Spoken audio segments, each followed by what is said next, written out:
I don't have to, do I have to sit? Supported by DNA.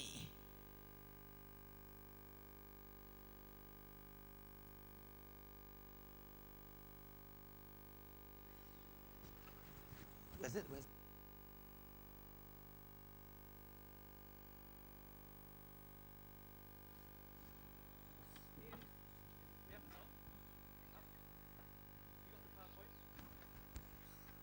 Loaded.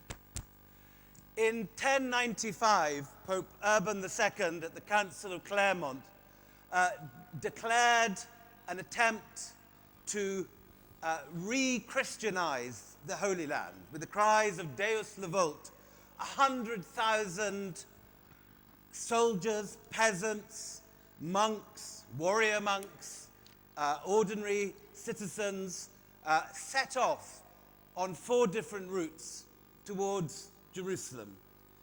In one of the first, different historians have debated whether this was the beginning of Western imperialism or the last of the barbarian invasions. Peter Frankopan who is a brilliant Don at Oxford, has looked at the historiography and turned it on its head, looking at it particularly from the point of view of Byzantium and from the East, and has turned the understanding of this crusade on its head. I have a particular interest in the subject, as before, when I was at college, I got some money from my college to follow the route of the First Crusade, and I hitchhiked along from Rouen to Jerusalem, following the route of Robert Curthose, who was one of the leaders of the... I have slept on every battlefield, walked around every castle that we're going to hear about. And this is something I haven't thought about for 30 years. So very, very nice to welcome you here, Peter. Go for it. Thank you very much. Is the PowerPoint working? Is it up? I'm aware that those at the front won't be able to see the PowerPoint, so I will either describe what I'm seeing or I will gloss past it. But I have got some slides. Is it possible to switch them on? Yeah. Okay, here we go. Okay, great. Thank you very much, Willie, for the very generous introduction, and thank all of you for coming. I know you've got other choices that you could be attending at this wonderful festival, so thank you for coming to hear me. I'm going to talk a bit about the First Crusade, which, as Willie's told you, started in 1095, and a little bit about crusading as a whole. And I've got some slides that I'm showing at the back, which what they tell you is that when we think about crusades and about crusaders, we think about bold, handsome, brave men. And the images I'm putting up behind show idealized images of these men with ripped muscles holding swords with a big red cross across their chest, or Orlando Bloom, this sort of type of handsome young man serving king and country and serving God above all. That's how we think of crusaders. We never think of crusaders having bad teeth, being overweight. Being a crusader is a thing that a handsome person does. That's how it works. And so I've got a few extracts that I put on the screens which talk about how the word crusade is used in the modern world. A crusade is a very good thing. I've got some extracts from Indian Cosmopolitan about a woman crusading against child marriage. Or the new Prime Minister Modi typically is described as leading a crusade to reform India. And this is something that happens all the time. Crusades are very good things. When there is reform needed, when there are need to root out corruption, crusades are what you go on, even in the modern political world. And I think that's quite interesting how the word gets used. And those crusades and crusaders have been around us for 1,000 years. Again, I've got some terrific images of the Red Cross that is still the national symbol for the English football team. I have sporting heroes draped in it. Every time a Royal Navy ship leaves port in Great Britain, it lowers the ensign. The Royal Ensign, the English flag, is the Cross of St. George, the red cross on a white background that we know Pope Urban told the Crusaders to stitch into their garments in 1095 as they went east to serve God. This was how they would be seen to be men of God. And today still, this visual image is still one that's very important to us. The crusade famously was one of the words that George Bush used in the days after 9/11 where I've got a quote here where he calls the war on terrorism that the United States were going to lead, that this would be a crusade. It's to root out evildoers and evil doing. And what's very interesting for me is that in every single one of the video and audio tapes that Osama bin Laden released after the 9/11 bombings, every single one of those releases mentions the Crusades. And as a medieval historian and a historian of the Byzantine Empire, I'm amazed, I'm very surprised to see the resonance of events that happened 1,000 years ago still being this important. I mean, in an Anglo-Saxon world, I suppose this would be launching a terrorist attack and saying that you are really angry about the Battle of Hastings, or events that happened in 1066. And we, I think, even cleanse, we forget and forgive what happened 100 years ago. We are concerned about the violence of the First World War, but this doesn't prevent people being allies and friends. But in the Islamic world, where we see crusade as being positive and vibrant and an act of devotion, across the Islamic world, crusade is a byword for intolerance, for injustice, and I think those two sides of the Crusades are very important and very interesting to understand. I'll be talking with some of my colleagues here on Friday about religious violence. Maybe you come to that session too. But in the same way that we idealize the Crusaders in the Islamic world, some figures from the Islamic response to the Crusades, particularly Saladin, who is commemorated across stamps, across the shield, national shield of the state of Egypt. This is an important part of the Islamic Renaissance, of a response against intrusive Christendom. What George Bush and bin Laden may have spent time doing would have been studying history, because both of them are wrong. Because the Crusade is almost the single one thing you don't want to try and re-emulate, because the Crusades end in failure. There is a great attack on Jerusalem which succeeds 4 years after Pope Urban makes his call to arms. But by 1291, there's nothing left of the Crusader states. Jerusalem has fallen to the Muslim armies, and this injection of Christendom to recover its holy lands fails. And in fact, Christianity is one of the only major world religions that doesn't control its own holy sites. Equally, from the Islamic point of view, the Crusade was a blessing in disguise. By the time of 1095, the Islamic world was deeply fractured between local emirates, big arguments about what correct Islamic doctrine was, but what the response that comes as a result of the Crusade is one of immense unification and power. Saladin is able to create a united world which stretches from North Africa the whole way through into the Arabian Peninsula, including as far into Mesopotamia's Baghdad. And that is the trigger that pushes forward to an Ottoman expansion that eventually brings Muslim armies to the gates of Vienna. The symbol of the Crusades in the Islamic world is one of unification, is one that creates power, that creates a response where many of the ideas of the Crusade are borrowed and taken on and improved. But this split world of how we look at the Crusades is important. As Willie said, the traditional story of the First Crusade is that in the year 1095, Pope Urban II stood up in a field in central France and called the men of Europe, the knights of Europe, to defend Christendom and to defend Christianity in the East.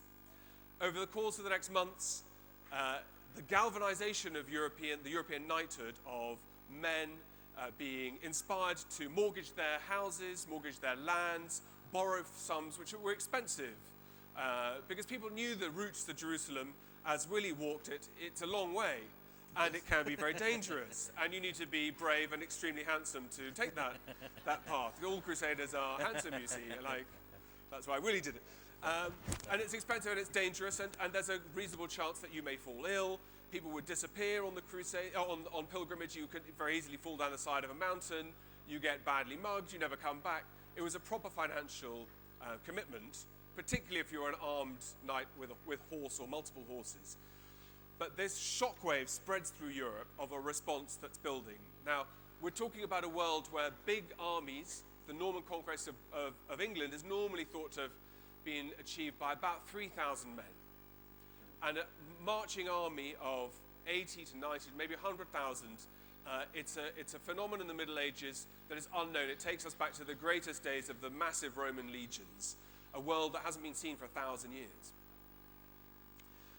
Men start to gather, and on the 1st of August 1096, the 4 different streams start to head towards the city of Constantinople, mostly through Italy, but one strand that goes through Hungary.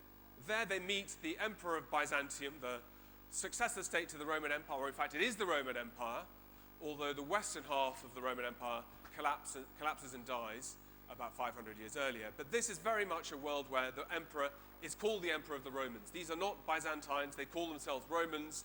They have all the customs, all the laws, all the traditions from ancient Rome, of course layered on top with Christianity, which was adopted by the Emperor Constantine.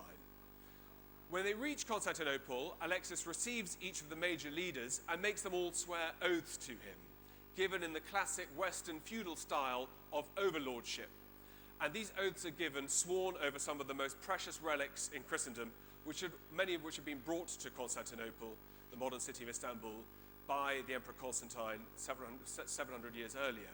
These include the parts of the Holy Cross on which Jesus Christ was crucified, bones and relics belonging to many of the great saints of the Christian church, and the crown of thorns. And these relics are produced from the imperial treasuries, and they are used to solemnize these oaths that are given, these commitments given to the Byzantine emperor.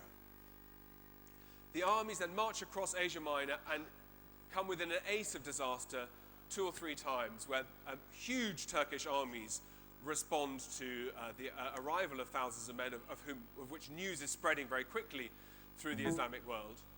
And through what the Crusaders see as the grace of God alone, the Crusaders are able to survive being ambushed, being defeated in open battle, and are able to deliver some of the great military successes in medieval history. The crisis point comes at the city of Antioch. I've got an image of a medieval depiction of the scale of the walls of Antioch. But these, even in the written sources, we know these were enormous fortifications.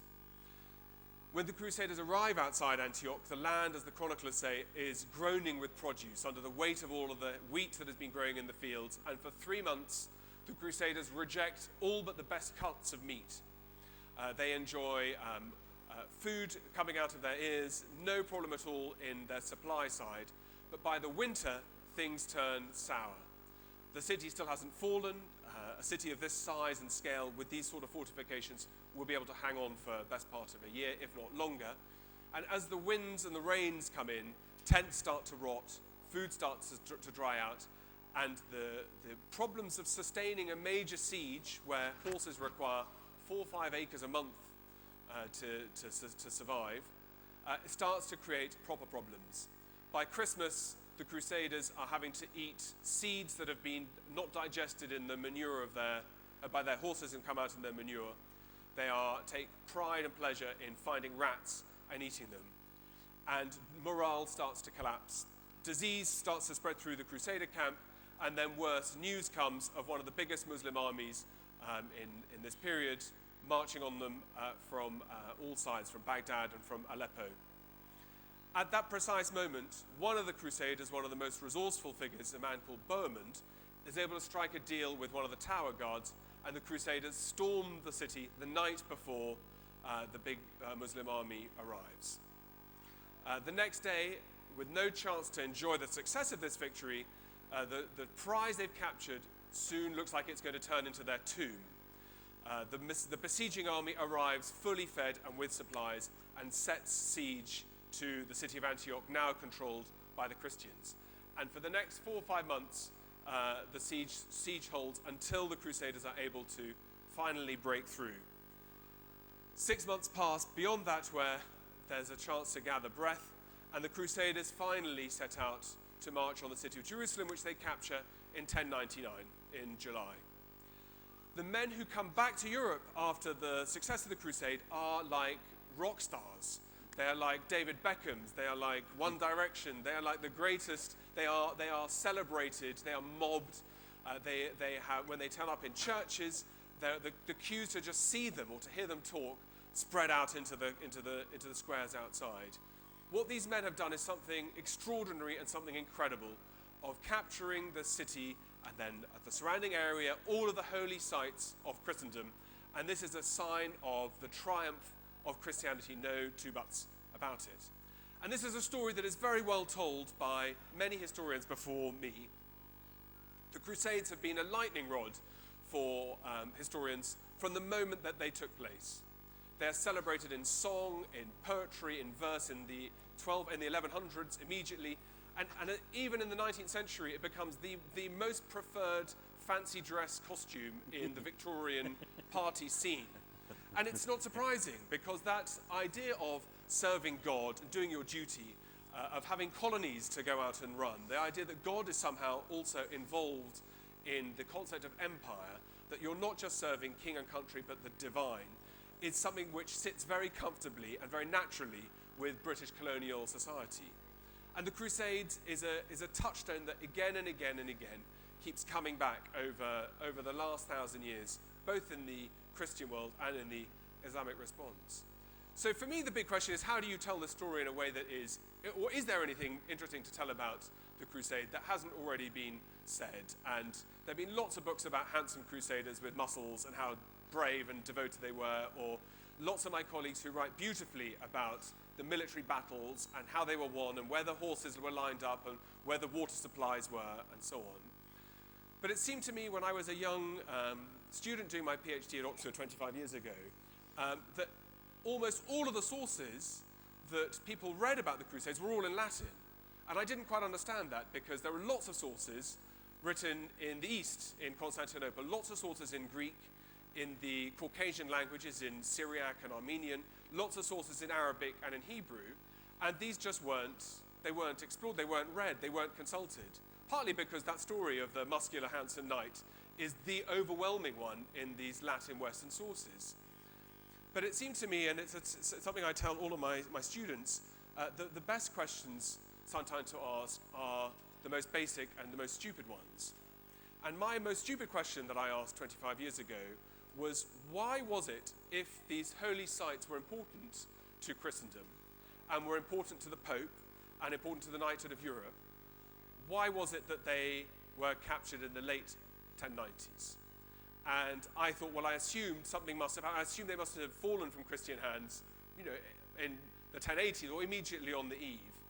And it didn't take long to find out that although there is some dispute about the exact date, the city of Jerusalem, in fact, falls from Christian hands in the year 636, which is 450 years earlier. So there's an immediate problem, of why is it that this generation of men, were they more pious? Why had there been no other attempts to recover Jerusalem? Why had there never been an army this size before, or half the size, or a quarter of the size, or a tenth of the size? Why had there never been any attempt to regain and recover these sacred sites? And like all good historians, like a doctor, I like evidence. And I'm very happy to believe that this was a gilded generation of devout, ultra-pious men. But I wanted to see sources that told me, I wanted to know why. Why were they braver or tougher or more inspired or more motivated than their fathers or their grandfathers? What made this generation different? And that got me to look at the date and the context of the crusade, because it's not so simple as just brave men decided to set out. To explain what was actually happening in this part of the world and what was trying to be achieved seemed to me quite wide open. And the second thing is Willie already said, I'm a Byzantine historian, and that won't mean a lot to many people, and I can tell you that because at dinner parties and drinks parties I go to, no one knows what I'm talking about when I say Byzantine Empire, unless you've written about this part of the world, as Willie has. In the States, in a way, it's easier because I say I do Byzantine history, and normally people say business and industry. And I can promise it's a lot easier to just nod and say, yes, that's exactly what I specialize in. I think a good job. But the business, I'm not joking. The Byzantine world, the Byzantine Empire, as I already said, the Empire of Rome becomes so enormous that in about the year 300, there is a decision to administer this empire both in Rome and in New Rome, the city of Constantinople.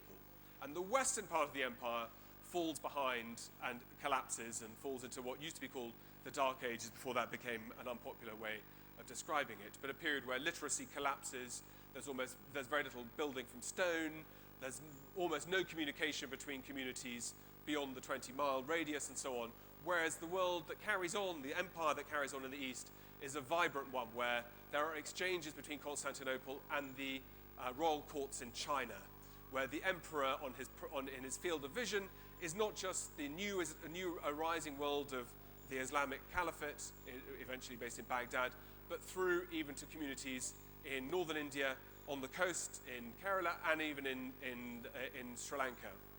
This is a world where goods and luxury objects are being brought through from Sumatra and the Pacific coastline the whole way to this connected world of Constantinople. And in the area that I look at, the period that I look at, my field of vision includes travelers coming from Iceland to Constantinople, from Scandinavia. Some of the great Viking leaders spent time in Constantinople training how to fight, training how to read, training how to write. In fact, even training how to design their coins. The coinage of Harald Hardrada, who would have been King of England had he not been defeated in 1066, were all designed exactly on the Byzantine coinage system. Even the image of Harold is modeled on that of the Byzantine emperor. But this world of Byzantium eventually starts to see a rivalry. The Christian church starts to regenerate in Rome, and there is tension between Rome and Constantinople, these two centers of political and religious prestige. And in the year 1054, in one of the most dramatic moments in the history of the Orthodox Church, one of the legates, one of the envoys from the Pope, arrives in Constantinople, and as High Mass, as the Eucharist is being said in the great cathedral of Hagia Sophia, he walks up to the high altar and excommunicates the Patriarch, the head of the Orthodox Church, in the middle of the service, in a highly aggressive act whereby, through canon law, the Orthodox people are being declared to be heretical.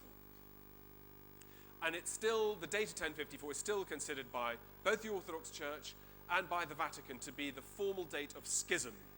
We use it with a capital S to show how important it is. Schism between the Christian church.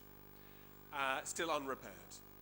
But for me this was very problematic, because when Pope Urban stands up in a field in France 40 years later and says, you must rush to the aid of your fellow brethren in the East, the Christians who are suffering, I found that very difficult to square with the idea that, to judge from all of my colleagues' work and of the period of the time, that this was a world where the church had splintered.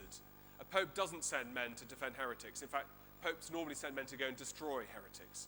So it seemed to me that there was a different way of trying to tie together the complex Mediterranean in a way that made more sense than this cartoon-like world of Orlando Bloom figures turning up with their muscles and serving God and being noble.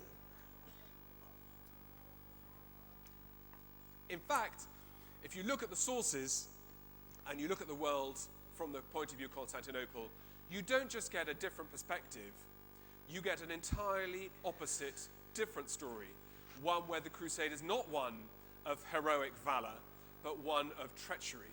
You find one of broken oaths. You find one of a story where this is the crucial moment where Western Europe starts to establish its own myth, its own legend, its own primacy of rule, which is something that is new in medieval history, and it goes back even beyond the period we're talking about, before even ancient Rome. The Byzantine Empire is a highly literate, highly cultured, highly academic world centered on Constantinople, where the writers and the scholars are off the charts. Even in my rarefied Oxford University high table discussions, the sorts of ways in which these people talk to each other, it's fascinating. It's beautiful to read the level of detail and argument. And where we have Western sources that are very red meat and fist on the table, simple Latin, short sentences, the way in which these the Greek texts are written is complex and difficult, which has scared away many scholars. But the sources that you find are numerous and plentiful for the First Crusade. And the key source is one by a woman called Anna Komnene, the daughter of the emperor, and she is the author of the first narrative text by a woman in any European language that survives. Which is terrific, which is great, and for all sorts of ways makes it an important and interesting text to study on its own. Unfortunately, Edward Gibbon, the historian of the Roman Empire, was one of many who's destroyed this text by saying that you can't trust a word of anything that's written because it betrays, a quote, it betrays on every page the vanity of a female author. And I can see there are lots of women in my audience today. I don't even understand what he was trying to say, the vanity of a female author. I don't know what that means. And in fact, when you read the text, which he clearly didn't, there is endlessly dull, boring material taken from military archives that were typically to be described as male material, masculine material of who stands where during battle, who changes the wheels on wagons and things like that. But this text, even today, is not taken seriously. One of the great Crusader historians, probably the greatest Crusading historian of the last century, who I'm not going to embarrass by naming him, although I know he's not here. Even he today says that you can't trust what a woman living in a convent writes about history, even though his sources are all written by men living in monasteries. And in fact, this wasn't a woman who lived in a convent. As the daughter of the emperor, she saw and witnessed and met these crusaders as they went through the city of Constantinople. She had access to the best military and imperial archives, which included formal documents that are included in her text in full. And the story she tells suffers from the fact that it's not all put in the right order. And for those of you here to hear some of the wonderful fiction writers talking in Jaipur, we know from writing fiction that there is a way of collecting material that is not necessarily chronological. Those of you here to hear some of the wonderful history writers, today history tends to be written, some of the most effective history tends to be written not in chronological order, but by theme. And this is a period in the medieval world where in Western medieval history, nothing is written by theme. Everything is written chronologically. But the Alexiad, like many of these Greek sources, is structured in a way that requires not very much, but a little bit of work. And that has proved beyond normal scholars, I suppose because some of the material is in quite complicated Greek, and because the story of the Crusade is always, I'm not going to say handsome and muscular, but the story of the Crusade it's too obvious. It's too obvious what you write about is this world of the West and its triumph. But in fact, the story that Anna tells us, when you take it apart and you set it alongside the many, many other sources from the East, from Armenia and the Caucasus, from northern Palestine, from the Eastern Mediterranean, is one where you start to build a context to explain exactly why the Pope called for help in 1095, and also why he did so. And I'm not, well, I sort of feel like I know that there are many copies of my book here that my publishers brought, so I don't want to give the ending, well, I shouldn't give the ending away. No, do. But the short version is that rather than the Pope pulling the trigger for the Crusade, this is an idea that has its genesis and its origin not in central France or in the corridors of the Vatican, but in imperial Constantinople.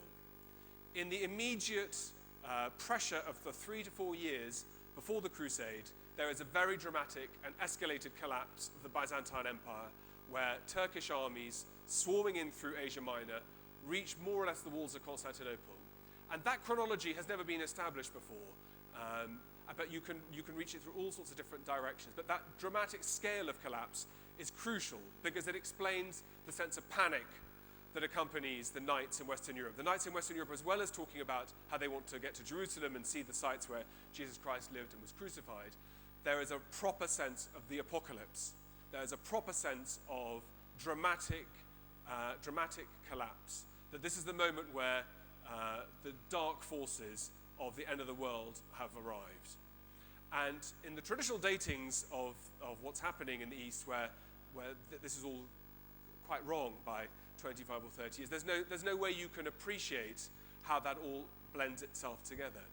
You also see exchanges not charted in normal Western medieval history of the emperor being in direct contact not only with the Pope offering to mend church union in return for knights and men from abroad, but these contacts that I talked about coming out of Constantinople and reaching places like Iceland. So for example, we find lead seals from this period in the River Thames of recruiting agents.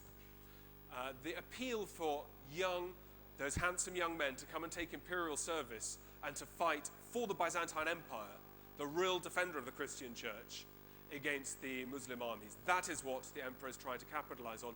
And you can even see in the monastic archives of central France, I'm less interested in seeing the Pope telling people to come and fight, but you start to find some of those relics from the great imperial reliquaries, again, never charted before, but you start to find these popping up absolutely on the eve of the crusade, clearly in response or as a gift to encourage participation and to encourage defense of the city of Constantinople and to bring about a restoration of the Christian world in the East. As I said, these stories are all covered in the Alexiad, and that's where, if you work a little bit harder, you get a sense of what really happened. When you start to see that, the real turning points are two that I talked about in the story already. The first is when the knights come to Constantinople and give their oaths of homage to the emperor. From a legal Christian point of view, swearing oaths, regardless of invoking the name of God, regardless of the use of relics, is a formal legal obligation that is binding. The Byzantines understand that, and because they live in a world and are familiar with a world where the legal language and legal customs and formal feudal customs of the West are understood and known, the emperor takes no chance when he meets the individual leaders. Each one of them are brought in before him. Some are forced into making this vow to him. The problem comes at Antioch, when it dawns on some of the brighter crusaders, particularly Bohemond, the bête noire of this period, that he suddenly realizes that these great successes that the crusaders have achieved, the imminent recovery of Antioch, all these gains are going to be gifted back to the Byzantine emperor as part of the oaths that have been sworn. And there starts to become pressure to create a story whereby these oaths can be declared null and void. And so Bohemond, with a small group, start to massage a story whereby the emperor is shown to have broken his side of the agreement, which is a very tenuous and tetchy thing to do. In fact, in the commitments that he gives through Western medieval legal custom at this time, the obligations are very limited and restricted. But the case starts to be made that the emperor hasn't come in person to lead the Crusaders, which is not a commitment that he has given, and that the food supply crisis that the Crusaders are going through, that the emperor hasn't done enough to relieve them. And as the city of Antioch falls, Bohemond refuses to march onto Jerusalem to fulfill his crusader vows. Bohemond says, until the other leaders agree with me that I will take control of this city and we break our oaths to the emperor, I refuse to leave. And in one of the great dramatic moments of the whole crusade, there is a standoff in the cathedral of St. Peter in Antioch, where the crusade leaders round on Bohemond and say, we will all be damned if you break your vow and encourage us to break our vow. What we gave over the cross on which Christ was crucified and the crown of thorns he was wearing before he died and was resurrected. And for us to break these oaths is tantamount to damnation for us.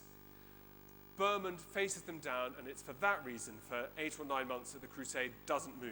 And eventually, when it does go onto Jerusalem, it moves without him.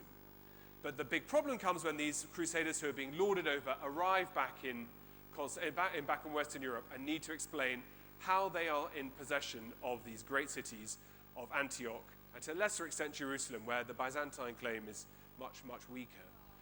But the way that works is to remove Alexius, the emperor, from agency of control of the crusade. So instead of Alexius as the originator, we find Urban. And in fact, in the earliest sources of the First Crusade, the Pope isn't mentioned. In the sources that date to the first 5 or 6 years immediately after the crusade takes place, there's nothing mentioned about the Pope at all. It's only later that this speech, which we know he did give, starts to generate elevated significance and importance. Second, we find a deliberate campaign of discreditation of this world, which is why no one studies the Byzantine Empire. The word Byzantine starts to be used instead of Roman. This word Byzantine, which has only negative connotations. If you are, reading in the Times of India yesterday, Byzantine is used to be over-elaborate. Even by Indian standards, Byzantine is a bad and a negative thing. when it comes to administration. But Byzantine means smoke and mirrors. It means a world where no one can be relied on. It means a world where people are playing political games against each other rather than really embarking in blood, meat and gristle of real politics, which as a Byzantine historian I find staggering. This is one of the only empires that survived for 1,000 years. So possibly they were doing something right rather than wrong. But this idea of pushing the Byzantine world down and out of focus, off to the side as being peripheral, negative, disastrous, is what shapes the story of the Crusade. And one of the reasons why the loud fist-banging story of the glory of the Crusade becomes so powerful is to hide and overcome this story of treachery. And the emperor himself starts to be characterized in the sources in the West as being a man who takes the children of the nobility and castrates the young men, or forces the young women from the aristocratic households into prostitution. That his mother likes nothing more than black magic and dark arts. This becomes an aggressive campaign to subvert the heirs of the successor state of Rome, or to subvert the Eastern Roman Empire, and to replace it, to layer it over with this new strident militaristic world where what counts is not your oaths or your vows, or even potentially your honor, but what counts is your muscle and your ability and your willingness to march across thousands of miles. And that story refines itself because the Crusaders soon find themselves, against all their expectations, in control of cities and forts that they themselves need to work out how to supply and fortify. And if the Byzantines aren't going to get involved, then someone else needs to rise also to fill that void. And that void is filled very quickly, first by men, particularly from France, but second by the great maritime states of Italy. And the Crusade is what creates the genesis of Pisa and Genoa, Amalfi, of course, but above all, the city-state of Venice that establishes its monopoly over trade in the Adriatic and then eventually with the Eastern Mediterranean through a series of trade concessions because, as one of my colleagues puts it, no one does piety and greed better than the Venetians. At the time, if I have any Venetians here today. But that story of blending and of inverting a story and of replacing something, I think is very interesting in that context, particularly of the ultimate failure of the Crusades, because looked at it from the point of view of Constantinople, nothing is inevitable in history, but the doom to failure and the comeuppance of putting your fist into a hornet's nest without knowing what the consequences would be. The Byzantines had dealt with the arrival of Islam very carefully. They'd worked out a way of a modus vivendi. But arguably, and I'll leave with my final thought, is that it's no coincidence that when George Bush has talked of a crusade, and we have glamorized and talked about how important this work it is that the West has been doing in this part of the world, that there is a kickback for trying to portray yourself to be doing something honorably.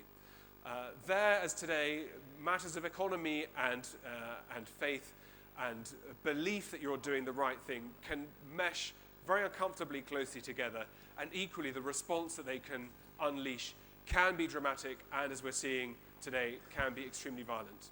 Thank you very much.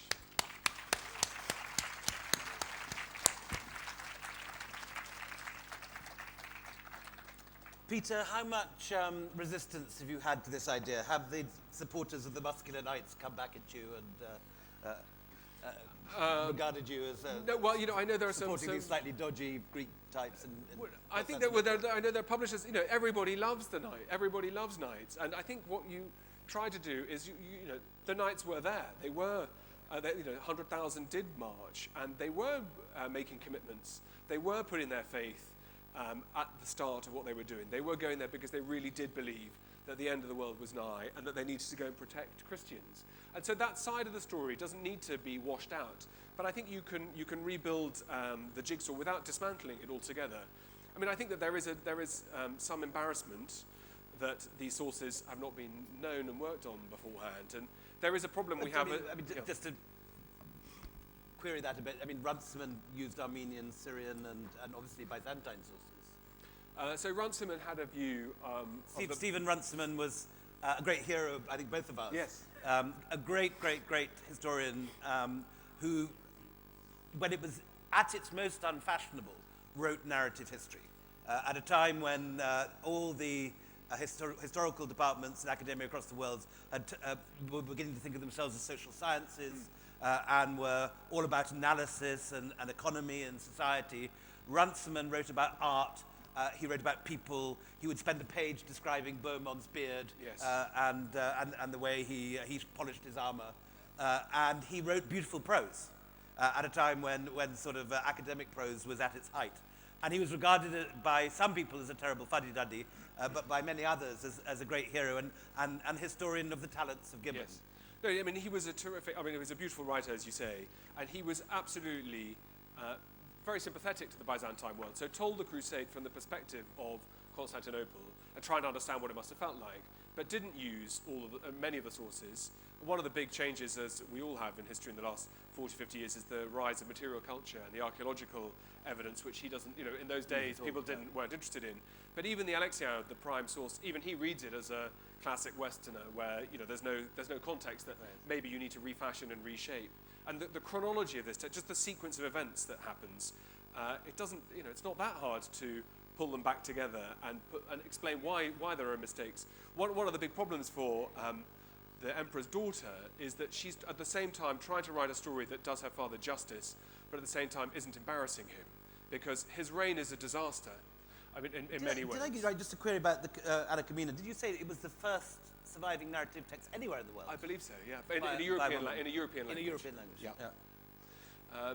We're launching in the Clay Sanskrit Library this week one of the 5 books that Sheldon Pollock has done, a compilation of women's writings on Buddhism from the 2nd century BC, or 1st century BC, I think. It's very, very early Buddhist women's text, but it's not narrative, definitely. Okay. It's pious. So this is a highly literate.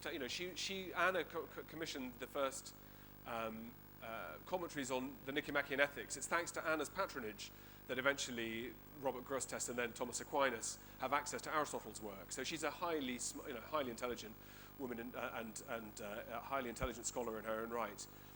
But she has a difficult problem because she has to what's normally described as eulogizing her father, because that's what historians like to think women do about their fathers. They can't see any way apart from to glorify them, this blinkered, crazy way. But anyway, that's a different story.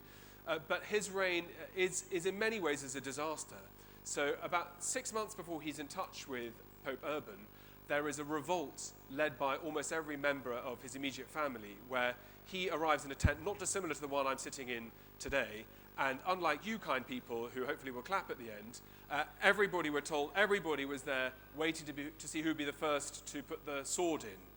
This conspiracy is uncovered as Alexius walks into the tent, and he decides to change from his imperial outfit into the costume of a soldier. He was a soldier before he'd become emperor. He wasn't from imperial stock, although his uncle had been emperor for a 2-year short period. But he said to his only loyal surviving officers, if he was going to die and be hacked apart, he should die as a soldier rather than a man who looked like he had ideas above his status. And so Anna has a very difficult balancing act of how do you, on the one hand, explain this deep unpopularity, the fact that Alex's own brothers were queuing up to support a regime change, failure of economic policies, failure of an attempt to deal with this pressure rising on Constantinople, and that real resentment and anger. And that means that you need to be smart to stand back to understand, I think, where those splits and nuances come from. And Runciman absolutely didn't see those. One thing we should perhaps do for an audience based in North India is to talk about the Turks a little. This whole eruption of the Turks into the back end of Byzantium happens at the Battle of Manzikert, 1071. Which is the same movement of peoples that brings Qutb-ud-Din Aybak to Delhi in 1192. So the Turks, who are the Seljuk Turks, a great Central Asian power, great civilization that stretches all the way from Ghazni through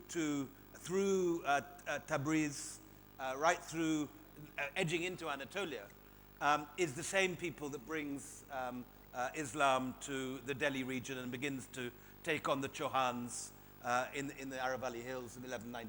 And that rise of the Central Asian peoples, which is on a fairly regular cycle, looks to me something I've been working on for a new project, almost certainly linked to climate change and environmental factors. When there is a slight moderating of temperature on the steppes, on the Central Asian steppe lands, of even a single centigrade, there is normally a huge dislocation and a trigger for consolidation. And the Turks, the Seljuk Turks, are one of the beneficiaries of this in the originally the late 10th century, when they start to be bought in increasing numbers as slaves to serve in Baghdad. And like with the Mamluks in Egypt later, slaves who are bought in to be high officers soon find opportunities that are too good to resist. And so the Turks establish a Central Asian imprint across the top of this Islamic world that we were talking about. And in many ways sparks a golden age for architecture, particularly for minaret building in remote Central Asian locations where the desire to pray. The Minaret of Jam, which is the model for the Qutb Minar in Delhi. Exactly right. And eventually those links of linking Central Asian architecture, which we'll see through into the Ottoman world, but also here into northern India and Rajasthan, that route downwards of the Central Asian peoples and the impact they have is again something which it's very easy to overlook, because by and large people don't like to be colonized by tribal peoples because it's a bit passé. We all metropolitan elites, we like people who like palaces and high art and visual culture and books. And so there is a story there too about how it is that the Turks are able to generate that momentum that puts these great cities under pressure so quickly. One of the very interesting things about the sources for the 12th century conquests of Delhi and so on is that they very emphatically, the Rajput sources, describe the invading armies not as Muslims but as Turks. They're identified almost always ethnically and not religiously. And they are a coherent group. And if you go on holiday in eastern Turkey and go to Van or any of the great, or Sivas or Erzurum, and look at the Seljuk Turkish madrasas and mosques there, you'll see they have exactly the same motifs as you find at the Qutb Minar. And they hardly appear in Indian history books. As it happens, for this new project that I'm doing, I think I found evidence, I think quite compelling, that the original Seljuk leadership was in fact Christian. Before either Christian or Jewish, almost certainly Christian, before a conversion moment. Nestorian. Probably, Nestorian yeah. Christians. So Eastern Christians, based in where? Yeah. Well, so just above Ghazni. In fact, they're quite far east, so above Ghazni, more or less. But we know that Christianity, I mean, it's yeah, exactly. Goodness. So, also interestingly, one of the other big cults in Ghazni at this period, if you go to the Kabul Museum, is the cult of the goddess Durga. And people don't think of Afghanistan as being a Hindu country. Often there's a memory of its Buddhist past. But you'll see a monumental statue to Durga in the Kabul Museum, which comes from Ghazni, not long before this, 9th or 10th yes, century. Indeed. Yeah. Yes, indeed. So you find that, and then by the time Ferdowsi and so on, by the time there's a revival of the Persian world, that's partly a reaction. Ferdowsi, the great Persian poet of the 12th century, is partly an exploration for this idea that identities are now changing. There's new layering from the east, both into northern India and into this part of, into Rajasthan, but also across Central Asia. That creates opportunities to tell history in a different way, and so you can see a mirroring of this Western European narrative of supremacy with the Byzantine world trying to re-identify itself, and with the rise of a new identity for Persia in what's essentially Iran. And this idea that there's more to play for. Suddenly this is a world that is really changing. I suppose a little bit like today, where we're not sure how things are going to turn up, but we are aware that there is major shifts and geopolitical change going on. And that linkage across, from Iceland and Western Iberia, right the way through towards the Himalayas. It's interesting that we're looking at a world that is really connected. I think probably the moment has come to open this out to the floor. Any questions?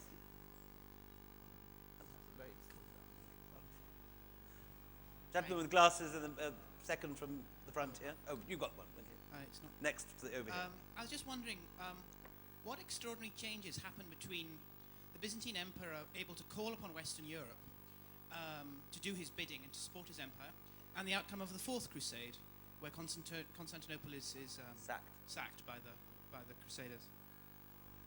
Do you mean as in what's changed? How's it gone from bad to worse? What went wrong? Well, what went wrong was the Crusaders ended up with these possessions in the east. And at that point of rubbishing the Byzantines becomes a standard device in church law, in communications between the papacy and across the sort of Western European consciousness. So by the time of the Second Crusade in the 1140s, there's already serious talk about sacking Constantinople. On the Third Crusade in the 1180s, Constantinople becomes within an ace of being sacked. And then in 1204, like I said, there's nothing to do, there's no inevitability. But Constantinople, by that point, it's a question of when rather than if it's going to be attacked. You know, this is a prestige target. It's been the biggest city in Europe for many hundreds of years. So we're talking about a world where Paris possibly has a population of about 20,000. Other cities in Italy, 15 to 20,000, is a big European city. At this time, Constantinople has a population probably of around 500,000. So it's bigger by a factor of about 20 than most urban settlements in the rest of Europe. So control over the city, its rituals, the position of emperor, which the Latins, having sacked Constantinople, appoint their own emperor, and of course all the relics. And when you travel to Venice and you see statues and of horses and taken from the hippodrome in Constantinople, that those at the back will have seen an image of, or in the great treasury of St. Mark's, these are all objects that have come from Constantinople and have been expropriated, because there's nothing better than conquest to define yourself.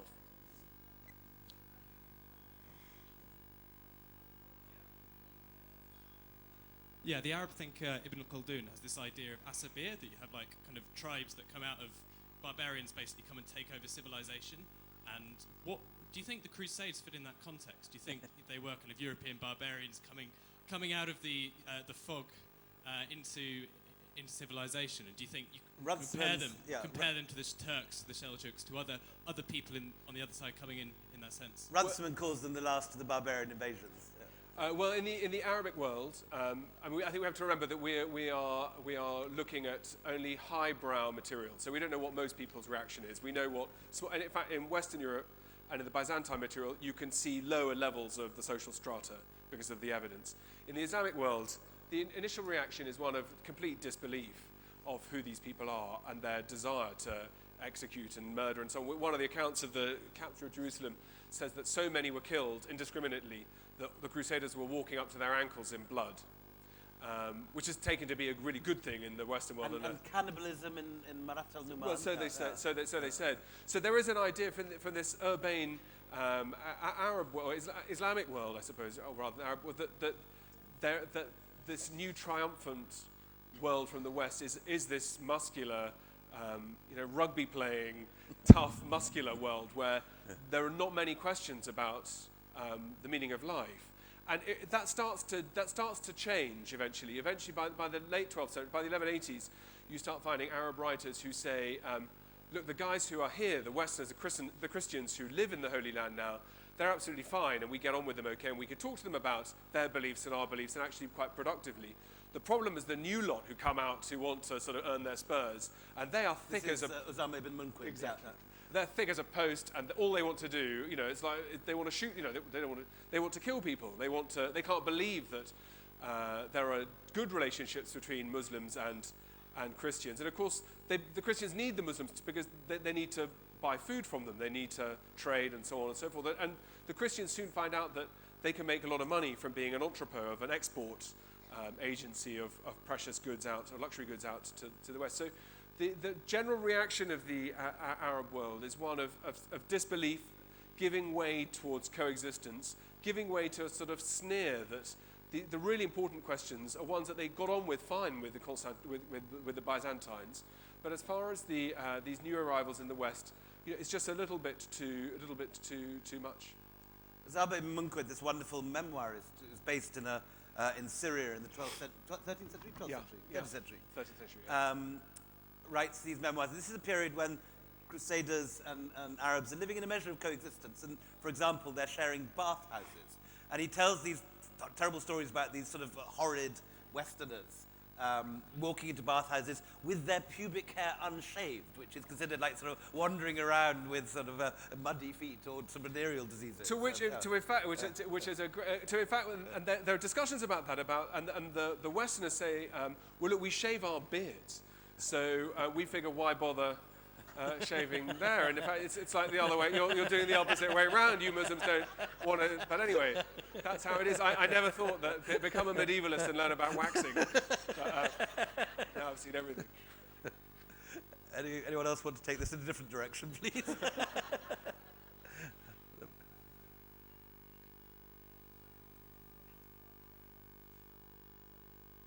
Hi, I've lived in the Orthodox world for 8 years now, and it's just struck me that no one has ever mentioned the Crusades to me.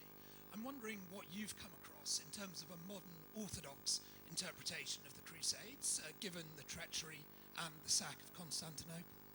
I didn't hear where you said you. He lived in the Orthodox world for a number of years, and he's never heard any Orthodox people discuss the Crusades. You're joking. Whereabouts have you lived?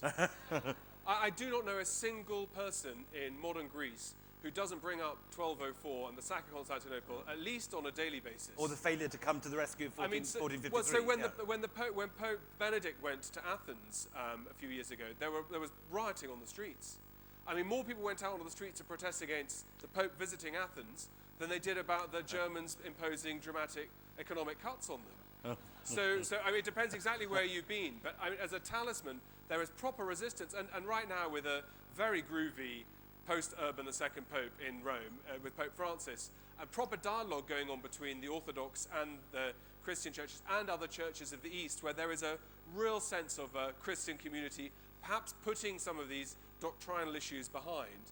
There is proper pressure from within the Greek Orthodox world, and particularly within the Greek Orthodox Church, towards any sense of the patriarch giving ground, or even having a friendly relationship because of the sins and crimes committed 800 years ago. I mean, it is a proper live. So I'd be interested to hear your impressions, but be very careful if you bring that up, ask that question with your Orthodox friends, and they'll hit the roof.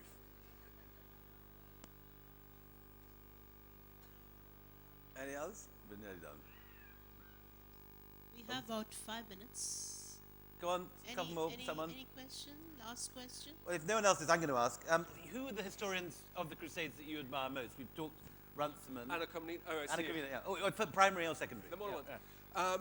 I think the primary stuff is just terrific. I mean, it's so rich, and I think we're learning. I mean, and what's been, we're a little bit behind with medieval history. You know, literary criticism has been such an important driver of modern fiction writing and how we understand written material.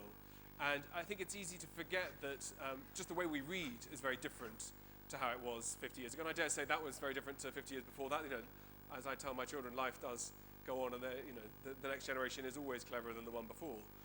But I think in this case, how we read these rich troves is important. And I'm very aware that although I've been studying Greek for 40 years, nearly 40 years, to be able to catch puns in language that you're not reading, or you have to read in the original, and to catch references. And my author, Anna Comnene, for example, is making endless jokes and cross-references to Homer or to Plutarch or to Arrian, and quite often we'll misquote, or we'll have something that rhymes with a line that her very smart, intelligent audience would understand what she's getting at. And so just how we read means that it's a new exploration, and that's equally true actually for these Western sources. And it gives me huge pleasure that these Western sources right now, as I sit there in 2015, the last 2 or 3 years, are falling apart in front of our eyes, because sources that have been presumed for centuries to have been written by participants in the Crusade almost certainly were put together by a man with guidebooks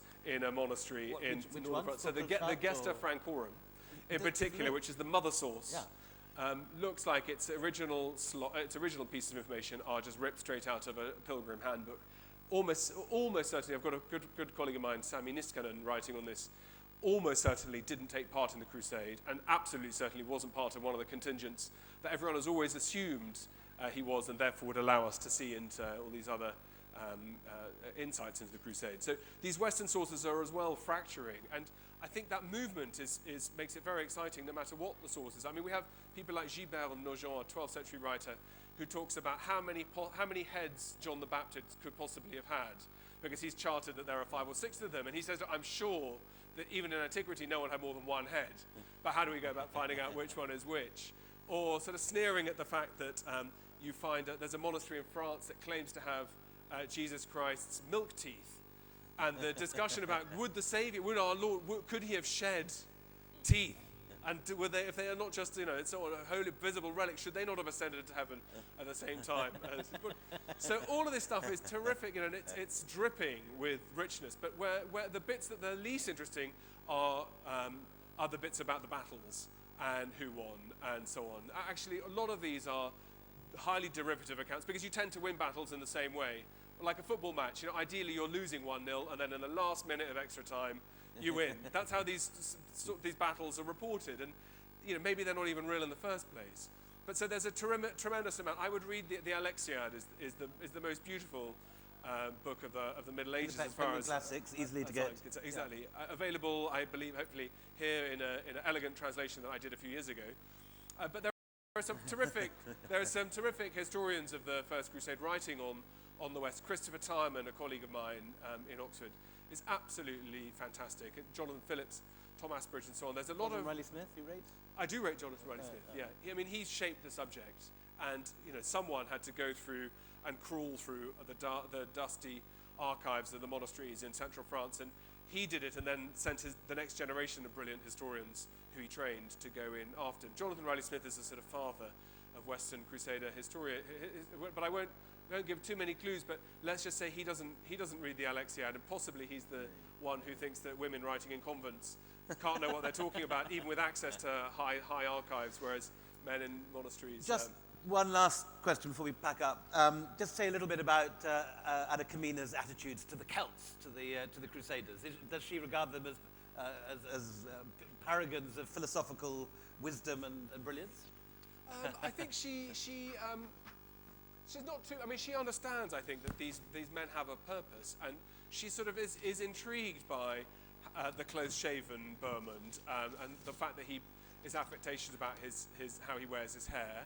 I think she's fascinated about the interest that the West has, this desire to hide their greed behind their piety, and that's not just Anna. All Byzantine writers believe that Constantinople is the prize that is too rich for anyone to resist. All Byzantine writers, as all Roman writers, all thought that that's what anybody in their right mind would target and try and take over. And Anna's no different. But the normal categorization is she just thinks that these bunch of useless, or god-awful.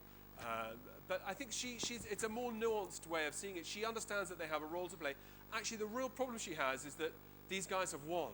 That they're pumping out material from these monasteries in relentless volume, and it's a sort of PR disaster gone wrong. I mean, how do you correct bad branding? And maybe at the literary festival next year, you need some marketers to talk about how good the branding is here and how you get it right. But they always say it's very easy to build a brand, but it's even easier to destroy it. And the Byzantines have the worst possible branding, which is why I have almost no students studying in this field, which is, I have to say, also I'm quite pleased because it allows me to come to Jaipur. Yeah. But it means that there's an opportunity to say something really new. Ladies and gentlemen, please a big hand for Peter Frankopan. Thank you so much, Peter. And really, with this, we conclude this session. Peter's books are available at the book signing area. Please go buy the books and get signed by Peter. Thank you so very much.